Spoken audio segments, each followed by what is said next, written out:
Thank you. Okay, so my name is Isha Nelson. I'm an economics and markets reporter for Quartz. At the moment, I'm at Columbia University doing a Knight Bagehot Fellowship, so that's what brings me to the US at the moment. And I'm really, really excited to be here today, and I'd like to get the rest of the panelists for this first panel up on the stage. Thank you. Waiting for...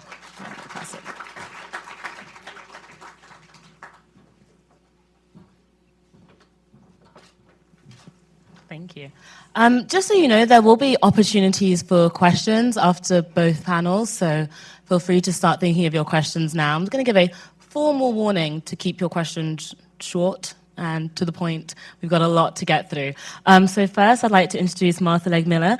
She's at the SEC in the Advocate for Small Business Capital Formation office at the moment. Next to her, Tanisha Boyea-Robinson, who is the president and CEO of CAP EQ and Impact Investing Advisors, and also about to start up a new venture, so I'm excited to talk about that a little bit more. And then Jonathan Rothwell, one of the authors of the report that we just heard about, and an economist at Gallup. So actually, Jonathan, I wanted to start with you, Danielle, and just give you an opportunity to talk a little bit more about this report and the methodology behind it. Let's just get that out of the way at the start, because, I mean, why Yelp? Why Yelp data? We don't run into a situation where someone reads this report and turns around and says, well, is it just because, Black people don't use Yelp? What is it about this that really encouraged you to use this data and what did you find the most kind of surprising about it as you went through?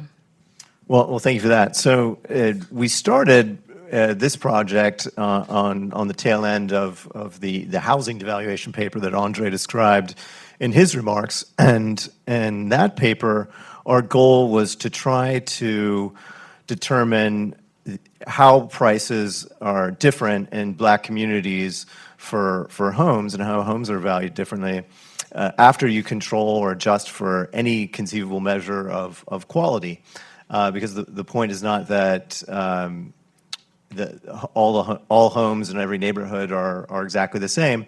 We recognize the fact that there could be large homes in white neighborhoods, particularly in expensive white neighborhoods that would have more bedrooms and more square footage, been built newer, and so we had to adjust for quality in order to do the analysis properly. And when we turned to trying to understand other assets that beyond the housing market, we thought, well, how can we measure the quality of businesses? And I had done some research on consumer ratings of services and other industries, including in higher education markets, and was already kind of thinking of Yelp and other social media sorts of websites as useful measures of business quality. And it really, after we thought about it and discussed it, it really made more and more sense, because what we're really focused on are local businesses, we're not trying to get ratings for Apple or Google or Amazon. We're trying to understand the small businesses that people are going to on a regular basis, particularly restaurants, but also hardware stores, grocery stores, bars, and all the sorts of restaurants that people would go to in their communities. And Yelp is really the perfect source for that. It's the most ubiquitous website that has ratings along those lines, and it also happens to make their data available. So we use their API, and we're able to get a large sample of businesses. And to your question about who uses Yelp, because there are some concerns about whether it's a accurate representation of all the consumers who might be going to these restaurants and shops. And I would just say a couple things on that point. One is that we know from Gallup survey data that African Americans are represented on other social media platforms, and anyone who uses Twitter knows that there's a strong African American presence on Twitter. When it comes to Yelp, I've not seen any research until just recently, but a paper at the Journal of Political Economy finds that African Americans are using Yelp at fairly high rates too, somewhat less so than whites and Asians. but still to a great extent. And so we didn't feel like there was any kind of a bias in terms of who was doing the ratings. And to the point that Andre made, we also found that minority-owned businesses didn't suffer any kind of ratings penalty. In fact, their average rating was higher on Yelp than a non-minority-owned business. So if there was a concern about white people doing the ratings and kind of bringing discriminatory views to the restaurant owner, that didn't seem to be playing out in any important way because, as Andre said, the average rating was higher for minority-owned businesses. Great. So it is important to just remove that idea of quality. It's not about the quality of these businesses. One thing that Andre mentioned that I thought was interesting is this Gallup builder profile. The fact that there is the research that has been done to say, okay, what makes up an entrepreneurial mindset and where can that be found? And Gallup finds that there is no statistical difference. It's available to anyone. So that statistic about having only 4% of businesses be black owned is really shocking when you think, well, if it's not a mindset thing, and if it's not a quality thing, then it's something else. Exactly. So yeah, my colleague Sangeeta Badal, who's a psychologist who works at Gallup, developed that with some of her colleagues. And essentially it's trying to measure the enduring personality traits that are predictive of success for an entrepreneur, and whether or not you are an entrepreneur, and then how successful you are if you're an entrepreneur. It predicts both of those things. And no surprise, people of different races have the same sort of risk tolerance, have the same levels of, the other kinds of things that matter are confidence and extroversion, enthusiasm. Those types of traits are spread, as far as we know, evenly across all races in the United States. So that's not an important factor for why there's this gap. And so we're hoping to use this research to identify what some of the more important causes are. And so, Martha, that is part of what your role is. You told me something remarkable, which is that your new office at the Securities and Exchange Commission came about a year ago, but it had bipartisan support to do that. And I feel like anyone awake in this day and age would be shocked to hear that such a thing is still possible. Yeah, you have to wonder. You think, what did everybody agree on? And they agreed on what Andre's talking about. We need people to cut the check, to borrow from one of our authors. And cutting the check is really where we come in. And coming from the government, I also come with a lovely disclaimer that the things that I say today are my perspectives and not necessarily the entire agency, which I know is intuitive. But with that out of the way, our office was created with bipartisan legislation. It came out of committee almost unanimously. And you think oh my goodness, I need to know more about where this consensus came from. And the consensus came from the fact that we have a lot of expectations for businesses and new businesses to come on board and to grow in scale, because we know that emerging businesses create the vast majority of net new jobs. Over 2/3 since the recession have been created by smaller businesses. And so our office came along because most people associate the Securities and Exchange Commission with the public company side of things, or with the different players in that market. They don't think about the fact that we also work very closely and make the rules for how you go about getting that check cut from the investor that goes into your business. And so our office came about to work from the very first check that you bring in as a startup. And that's for investor capital, not necessarily looking at bank loans. We pay close attention to it, and that's something that's a very interesting element. But from the time that you're a startup all the way until you go public, and then if you are a public company, if you're a smaller public company. And so we work on looking and addressing friction points that are faced by businesses across that very broad spectrum. There's a lot of different ones, and trying to make sure that we're proposing practical and pragmatic solutions and working on actually making sure that they happen. So one thing that's interesting is that right now the US is supposedly in its longest and strongest economic period of time. This is the longest economic expansion on record, right? These are supposed to be the good times. And yet we know from the stats that actually the numbers of new startups are falling. The people aren't growing and developing businesses at quite the same rate that they have been in the past. And so, Tanisha, I wanted to ask you a little bit about this, because you are part of you set up EQ, but you have this new thing called the Black Business Development Goals. And so that's so brand new. Can you tell us a little bit about what that is and what the goals of this group will be? Absolutely. First, I just want to say thank you to the Brookings folks and Andre and the wonderful work that you've done. We are excited that we're officially launching the Black Business Development Goals today and had our kickoff meeting this morning after 2 years of research. So that's a huge deal. And part of the reason why, let's zoom out a little bit and let's not talk about business for business sake. If you think about something that's really popular right now, it's closing racial wealth gaps. And so there are so many different efforts to focus on that.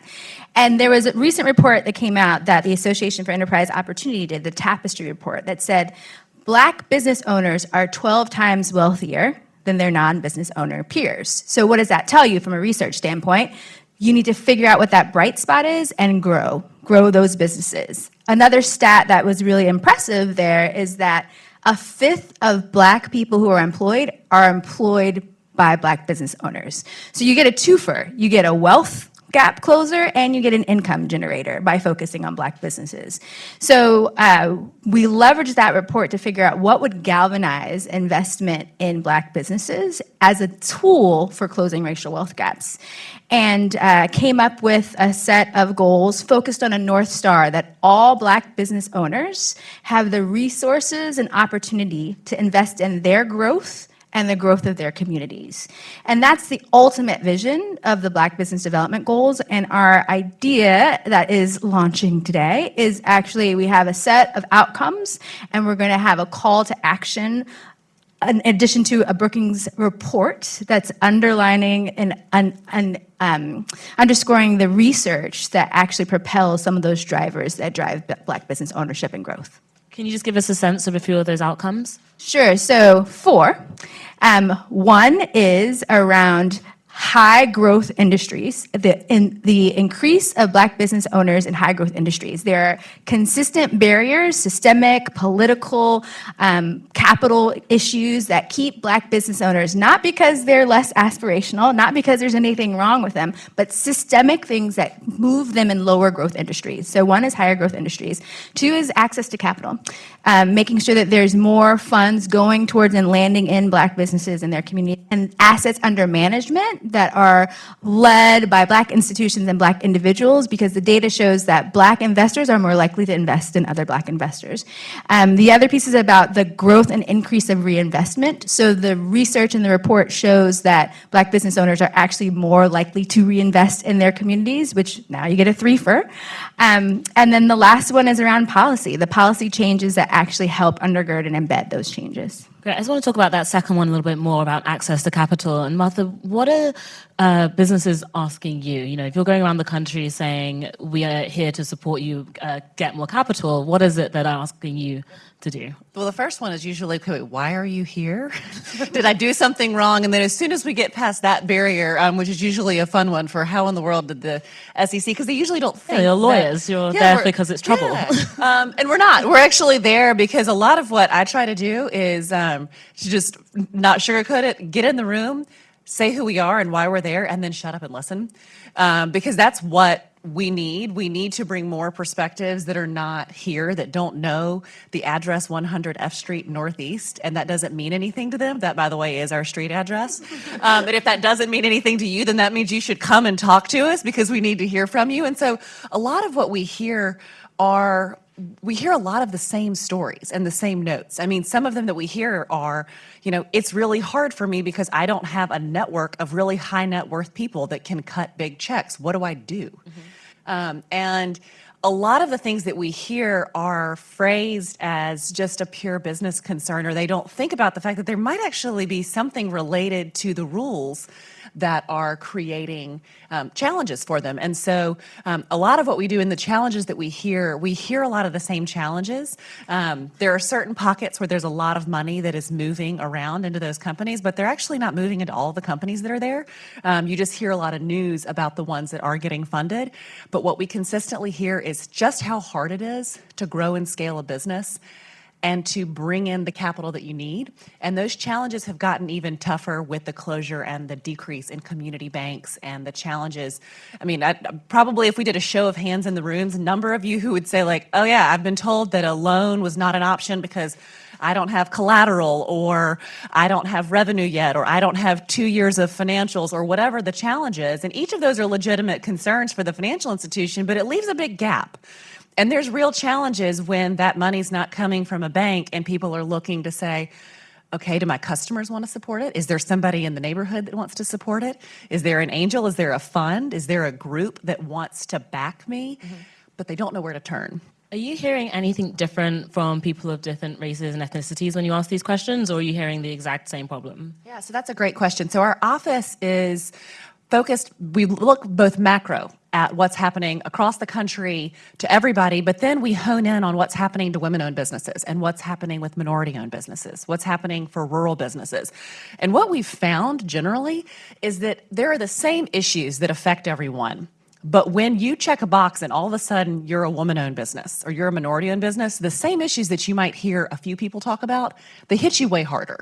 So one example is, looking at network effects and who you know that can invest in your business. It is a lot more challenging. I'm from Alabama, so I'll pick on Alabama. It is a lot more challenging as a woman in Alabama to figure out who in the world is going to invest in your business than it is if you are a woman or a man in, we'll pick on Boston, for example.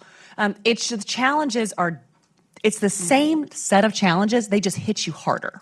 And so when it comes to kind of formulating a policy response and thinking about what are the rules, what are the regulations that we can do to help, even if the problems are the same that people are facing, surely the responses have to be much more targeted. And how can the SEC go about that? I mean, you are an independent agency, but this is a very political moment. There's about to be an election.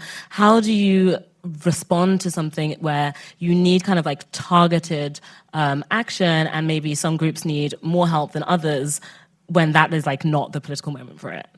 So I think that one of the things that we have really pushed a lot as a new office has been bringing in more voices so that when we are making decisions, we're hearing from a lot more people and we're hearing from a lot more diverse voices on that.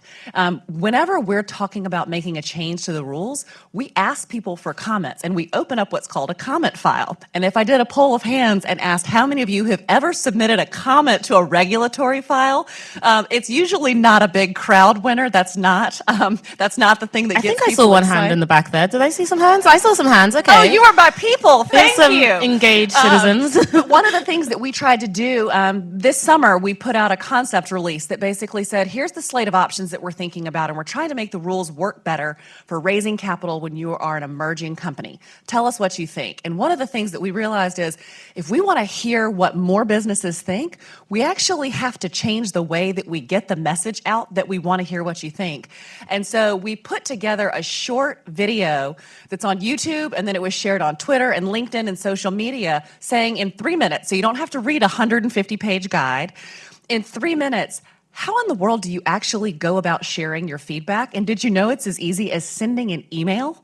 Like, you don't have to make a PDF with footnotes and headers and hire a lawyer. You can send an email. It can have bullet points. And trying to demystify that to engage more people so that when we do make rules, we're taking into consideration a much broader set of voices than we traditionally hear from. Tanisha, what would you want to see in terms of you're getting a lot of voices, you're already doing some impact investing yourself. Kind of what would you ask for to see as something different? Kind of what policy responses do you want? So I think one very actionable piece, because one thing about this kind of work is it can be very overwhelming and like, oh my God, how are we going to solve racism in like the next week? We're going to do it today. We're going to do it today. We're going to do it right now at the end of this video. One really powerful stat is that there's not employment parity from Black business owners. So if only 15% of Black business owners hired one person, that would generate $33 billion in the economy. And so it's thinking about what are the barriers of growth that keep people from being able to hire one person. It's not all Black business owners, it's literally 15% to hire one person.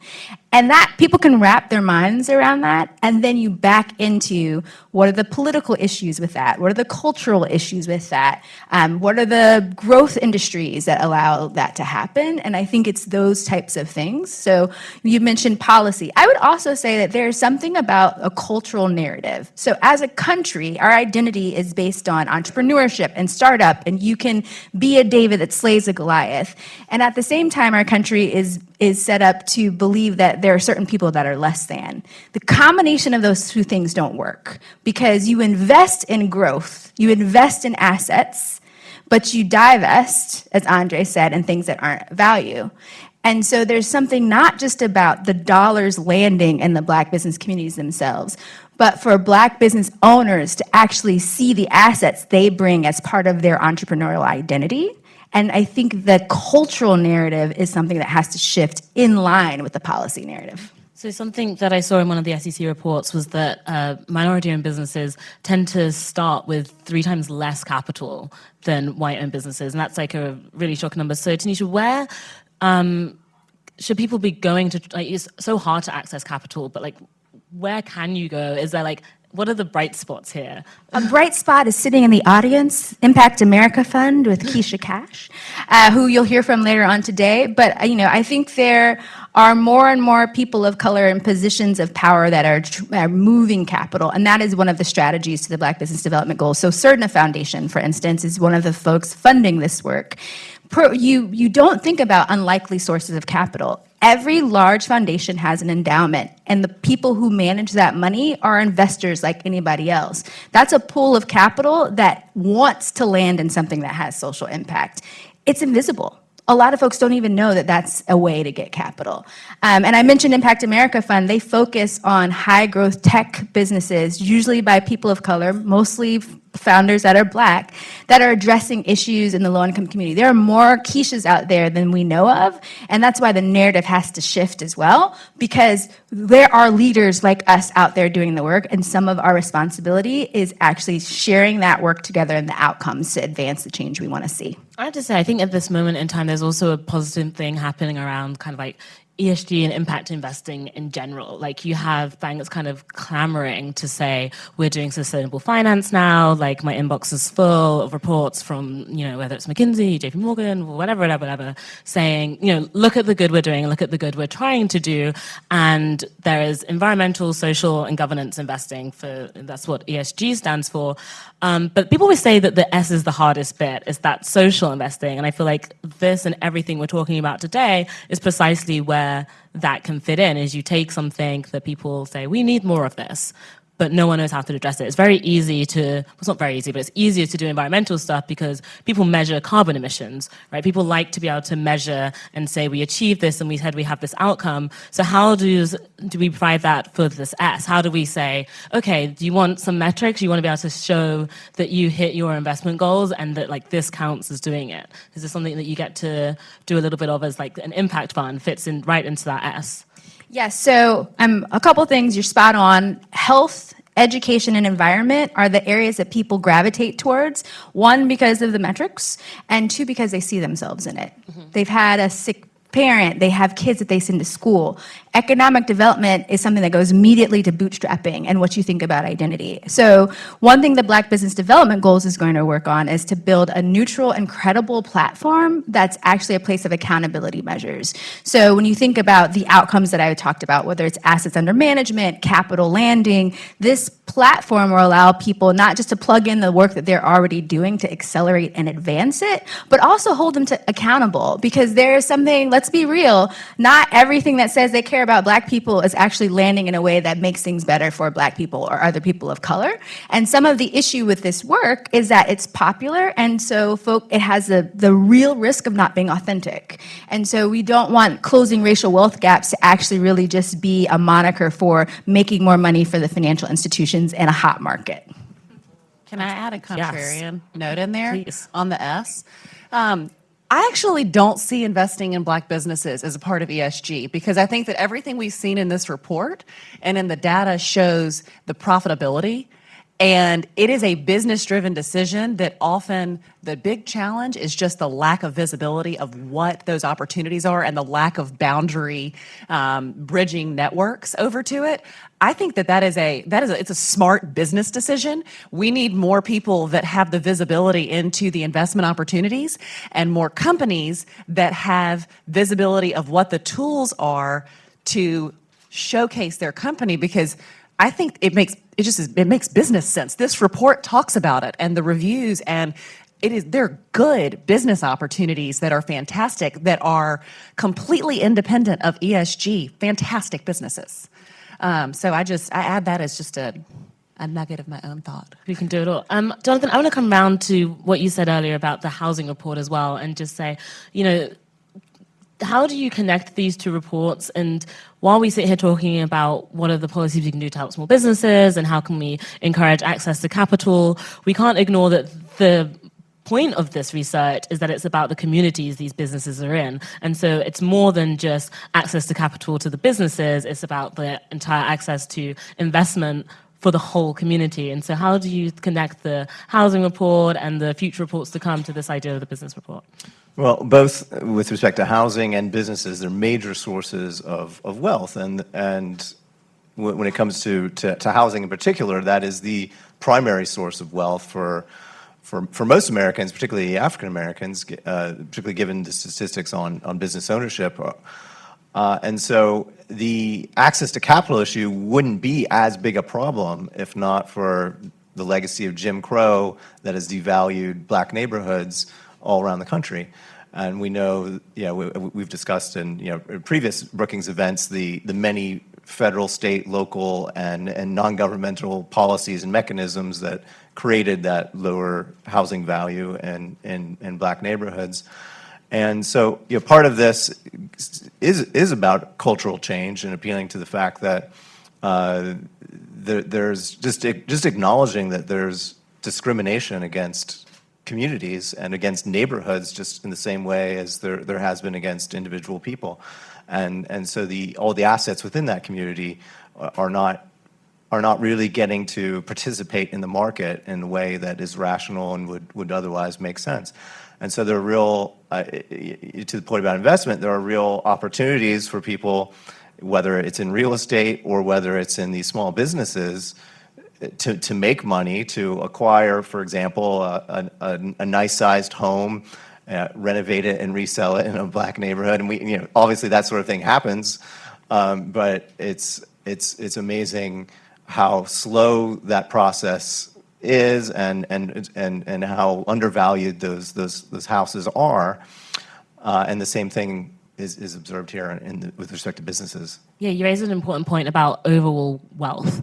And the statistic that sticks in my mind over and over and over again is that white households have 10 times the average wealth of black households. It's like this, it's 10 times and it hasn't shifted, and I can't get rid of that statistic. But that reminds me of your points about networks, right? As if one of the ways that people are able to access capital, if it's not through the bank or it's not through an investor, it's through someone you know. A lot of startups get started because they know someone who can help them with that. And if you don't know anyone because you're in a community where the overall wealth levels are really low, how can what you're doing, Martha, and what you're doing, Tanisha, help build these networks and build these bridges? I'll plug one thing that we've put out for comment in the comment period. I encourage you to take a look at it. Have any of you heard of the accredited investor? Does that definition ring a bell, that term? It's a term for those who you can get a little brief, very brief, securities primer. And that's a standard that has been used as a definition that we've used for a long time to say basically which investors have the ability to fend for themselves and financial sophistication such that they are free to go and make investments without as many of the protections that exist for kind of the general public of retail investors. And the challenge with it is we have used, the challenge that's been voiced a lot and one that we have been asking for feedback on is we've used your net income and your wealth as proxies for your sophistication because they're easy to measure. You can check a box and you can say, yes or no, I have a net worth over $1 million. Yes or no, I make over $200,000 a year. And that looks very different depending on if you live in Manhattan, or if you live outside of New York, or if you live here in DC, or if you live far out in a rural community. And it also breaks down very differently across demographic lines, and it's something that we've been seeking feedback on because we have put it on the agenda to say we want to hear what needs to be fixed with that, as well as, with that definition in mind, what are the other things that we need to be addressing where we keep investor protection, because it's important. We keep the investor protection measures, but we also make sure that the unintended consequences don't have broader ripple effects for other people, because there's a lot of data out there that it makes your eyes pop out when you look at what the challenges are depending on who you are, where you are, and who you know.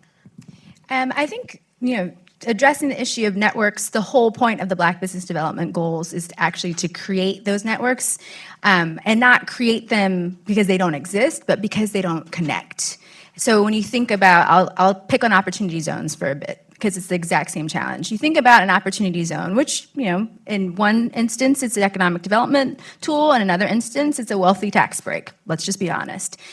The people who are attracting the folks who are going to invest in the opportunity zones are not the same people who know the right things to invest in an opportunity zone. It's the same thing with Black business ownership. It's these groups, while all working on the problem, don't work together, don't speak the same language, don't actually even know, like, oh, wow, I didn't even realize I should incorporate that. And so there is a need to fill that gap.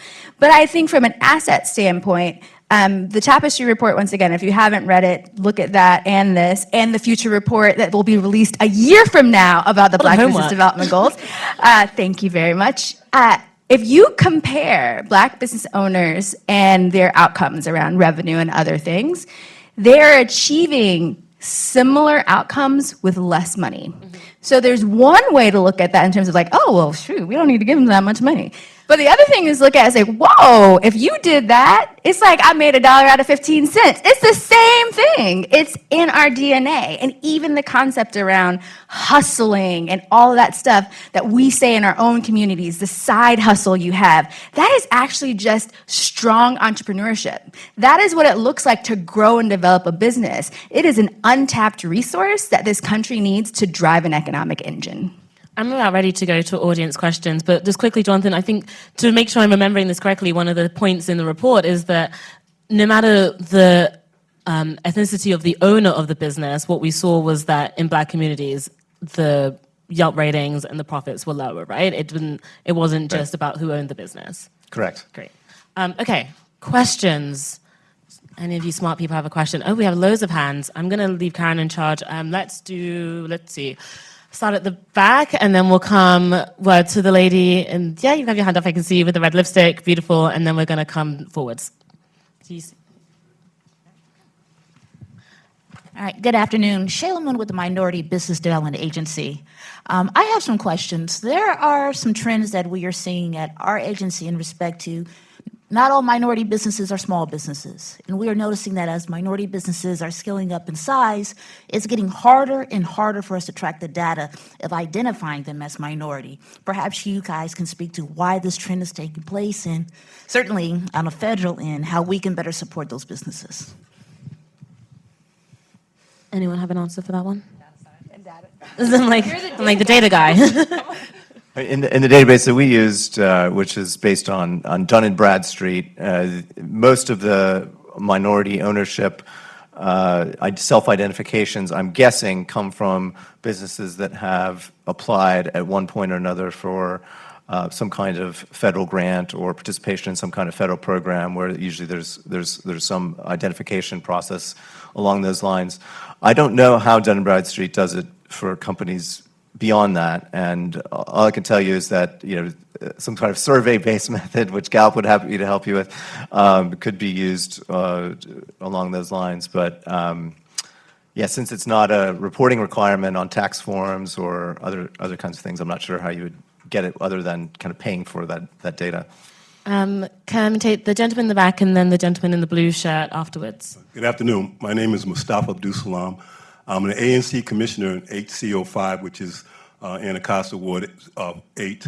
And I'm also facilitating a Ward 8 community economic development planning process. So I appreciate this panel, a lot of information. And so my question is, how do we begin to connect the data, the research, to actual work that's being done on the ground? Because there's a real disconnect. Even though this community, Ward 8, is just 5 miles away, it's almost like 2 worlds away. Issues that you're talking about right now, we're dealing with every day, but we don't have the capacity or the resources, particularly capital, to deal with it. So my question is, how do we take this rich data that we have to drive the day-to-day reality that we see in communities like Ward 8? Thank you. And I'm going to add to that, like, not only just what can these communities do, but what should investors and the people with the capital be doing to more actively get out there? So I'll take that. I mean, I think spot on. So one of the things that's needed is, first of all, not to use research as a way to distance folks from the real problems, and to honor the lived experience of folks who are working on this day to day, and to make sure that as capital lands, the capital is not just landing in other elite aggregators. So the voices of the community to not just give input, but actually drive the work is really important. So I think it's a both and.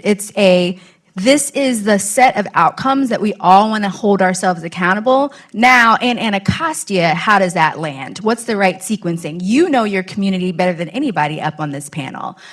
You know what restaurants people go to and why not. You know why the incubator space didn't work in this place because they forgot to call so-and-so, that kind of thing. And you can't have this kind of national level approach without landing it on the ground with people who are living that experience. You can't do to people, you have to do with. If I could just add one thing real quick, one of the hopes for this research is that it would empower people like yourself to go to a citywide meeting where discussions about investment are being had, and say, well, here's some evidence that the businesses in neighborhoods like mine are not receiving the kinds of support that they need to really thrive, and they're not having the revenue growth that you'd expect based on the quality of the underlying business. And so we hope that it would motivate other politicians in the city to be more apt to support infrastructure investments around these high quality businesses, for example. And I just want to say one thing, though. You're already doing that, right? So I think one of the things that's just a reality of this type of work is that people pay 6 figures for folks to give them research on something you could have told them in the corner store at a lunch counter, right? Like, that's just how it works. That's the game, though. So you already know the answer. We'll give you a report. You can be like, you weren't listening to me before, but look what Brookings said. And then suddenly, wow, that's such a great idea. That's what we're trying to do. Gentleman in the blue shirt just here, please. Thank you, Karen. Good afternoon. As one of the white people in the audience, this has been even more illuminating than perhaps it would have otherwise been. Curious about a question you haven't approached, and that is the cost of capital. You've talked about discrepancies in accessing capital, but assume for a moment that the capital is there. Isn't there another dirty little secret in terms of how much it may cost in terms of extra points to access that capital? Everything else being equal? I think that's a great question. And that's actually, our team sat, we have a weekly team meeting on Tuesdays, and we sat and I said, okay, I want to know what the differences are.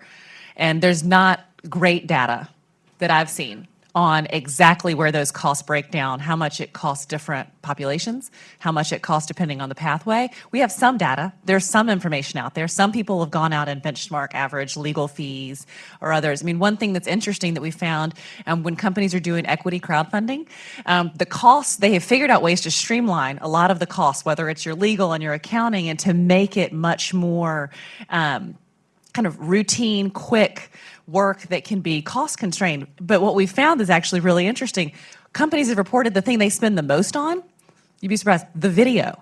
Because the video that they put on the page is what costs by far and away the most, because that's the hook that tells the story and that brings them in. And that was something that if you had asked me to picture what are the costs that are going to be the greatest? I would have blamed it on the lawyers and the accountants, partly because I'm a lawyer, so I know that lawyers, they charge by the hour.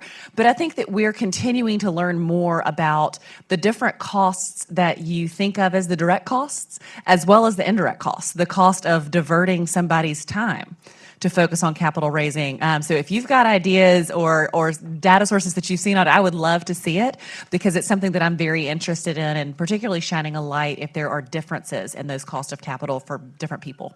I think a good proxy is real estate. So if you compare and contrast similar profiled properties in an affluent neighborhood versus in Anacostia, in our area at South Dallas, there is more of a capital raise, a capital gap, because of the consistent devaluation of a neighborhood. And you can put dollars to that. And when we think about impact investing, a catalytic role that philanthropic investors can play is to close that gap, to stand in the gap of the capital that is not, you are pricing the exact same profile in different neighborhoods because of the devaluation due to systemic racism. Philanthropic capital can stand in the gap while the market turns, and then pull out, because what you're working for is not the comparable in terms of, is this a good investment? What you're working for is the lack of trust and credibility on whether or not it's a good investment. I had a question over here, gentleman in the blue blazer. Do you see? Oh. Yeah, coming behind you. All right. I really don't know. Al Swells, A&A Premium Paint Distributor. I'm a business owner here in Washington, D.C., and also a member of the D.C. Black Business Task Force. I really don't know where to begin, and I know you said don't be too long. Yeah, keep that in mind. But I'm gonna try to make this as short as I possibly can. First of all, I'm gonna try to go across the board. Andre, I believe that you're right. We don't need more programs. We just need the programs that we already have in place to work for us.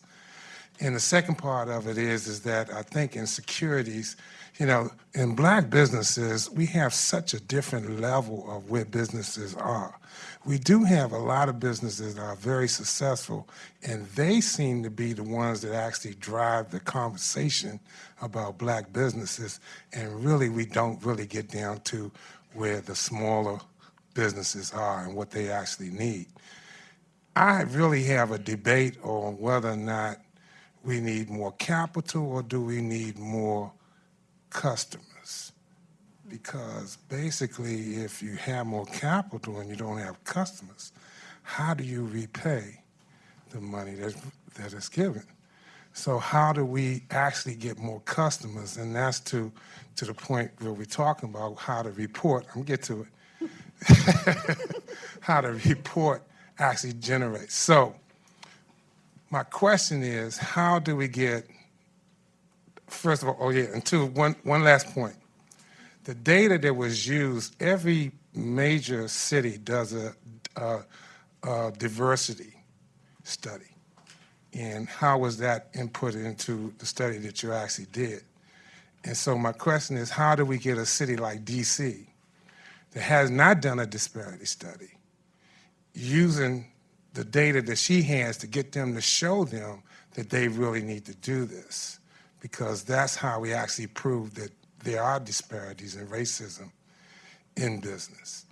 Tanisha, can you ask that question about, is it the capital of the customers? Because you kind of mentioned this a little bit with how black businesses can then hire more black people and this kind of like circular idea. Can you just expand on that a little? Sure. So I said the highest level long-term outcomes, the short-term things are more revenue coming in the door. So if you think about focusing on industries that are higher growth, what's the first thing you do? Get contracts, like get clients. And so what are the barriers to getting clients? There are usually three things. It actually is access to capital in terms of, as you're getting clients, you need enough money to hold you over while you're growing to be able to serve more clients.